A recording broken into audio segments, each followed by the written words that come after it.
When you think of modern computers, you might picture a world of images and sounds. But computers are just a bunch of silicon, metal, and plastic. How are they able to create such a rich world? To answer that question, let's explore how computers represent information.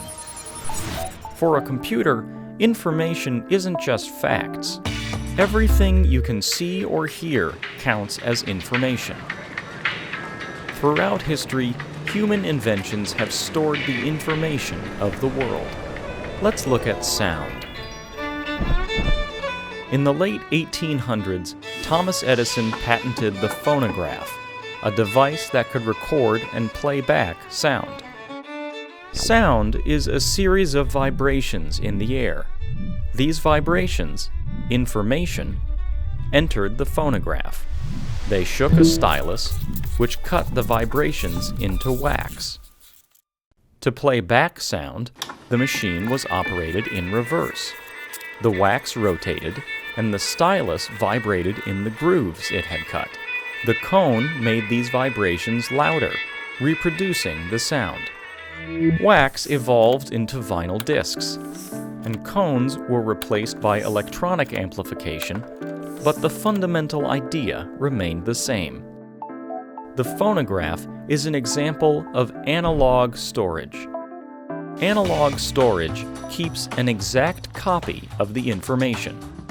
With the phonograph, a copy of the sound waves were cut into the record. But analog storage technologies aren't perfect. The information can be damaged. Records can shatter, become scratched, or simply wear out from repeated use. As computers evolved, it became clear that they could provide something safer than analog storage. But first, they needed a new way to represent information. Computers are unable to make sense of analog information, so instead, they use digital storage. When information is digital, it means the information has been converted into numbers. Here's how it works for sound. Analog sound waves are fed into a circuit called an analog-to-digital converter.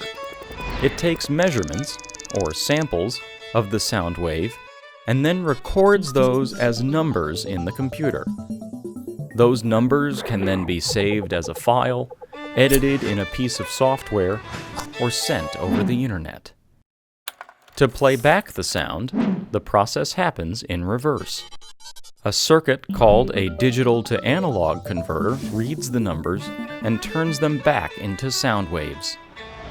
With digital storage, the information doesn't wear out every time it's played, and endless perfect copies can be made. All information can be stored as numbers, from the colors of an image to the letters in an email.